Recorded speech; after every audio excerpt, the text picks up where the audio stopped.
Alors je suis Adrien Lecomte, je suis batteur, compositeur, j'écris de la musique, auteur aussi. Et là je fais les ateliers bruitage pour le festival Chef Hop en Lumière.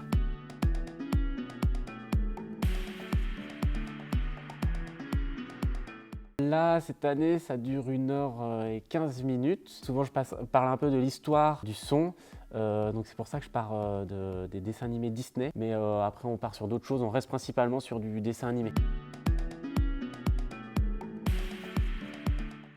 Qu'est-ce qui me plaît le plus? C'est le fait d'avoir en fait un peu un atelier de percussion déguisé. Donc c'est de la musique à l'image, mais on joue des percussions et du coup ça amène, alors là c'est des élèves principalement de collège, à jouer d'un instrument et déjà de manière un peu différente.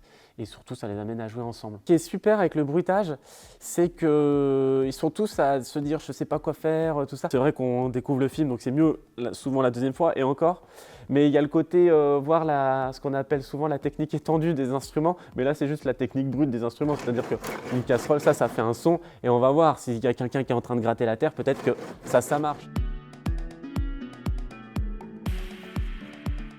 C'est un métier de dingue, hein. Quelqu'un qui vit d'être bruiteur, pourrait presque être un rêve de gamin. Hein. C'est vrai que maintenant, face à la base de données Internet et l'IA, on remplacera jamais l'humain quoi qu'il arrive, quel que soit le domaine. Ça, on n'y arrivera pas. Le côté live, même là, on voit plein de bruiteurs sur Instagram ou TikTok. Il y a plein de bruiteurs qui s'essayent sur des extraits de dessins animés, voire des films. Et en fait, ce qui est super intéressant, c'est qu'ils veulent plus montrer le côté comique déjà de la musique, bon, pour les dessins animés, mais aussi le rythme, le tempo d'un film. C'est le côté drum comedy en fait. Oui, avant tout, les batteurs, c'était des danseurs de claquettes, c'était des circassiens. Hein, donc on revient au côté comique. Il y a des sons emblématiques comme le son de Star Wars, le sabre laser. Rien que ça, on se dit mais comment il l'a fait? Et surtout, à chaque fois qu'on entend ce son, on sait que c'est un sabre laser, même si on n'est pas dans Star Wars.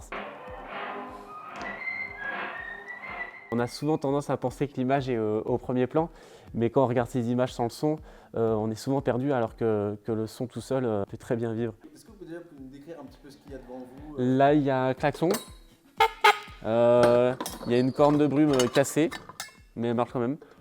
Une cloche à vache. Mais ça vient d'où tous ces instruments? C'est des percussions. Ça vient de moi, c'est mes instruments, mais ce sont tous de la famille des percussions.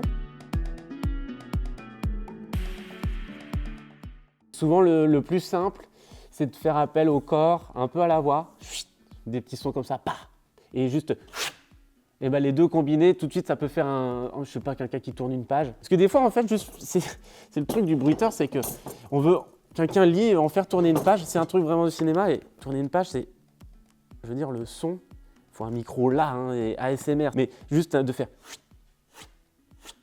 Surtout dans un dessin animé, on exagère, on grossit la chose. C'est une caricature en fait, il y a un côté cirque en fait. Donc je vais utiliser un balai et une flûte à coulisses. Donc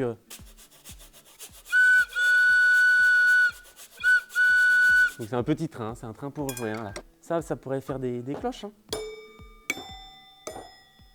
Par exemple, on pourrait croire que c'est des cloches qui sonnent alors qu'en fait c'était juste des verres. Je sais pas, il y a un truc qui va rebondir, donc ça... Et c'est juste une touillette à café. Mais celle-là, elle marche particulièrement bien. Elles sont en bas là. J'en avais prévu, mais elles ne marchaient pas du tout.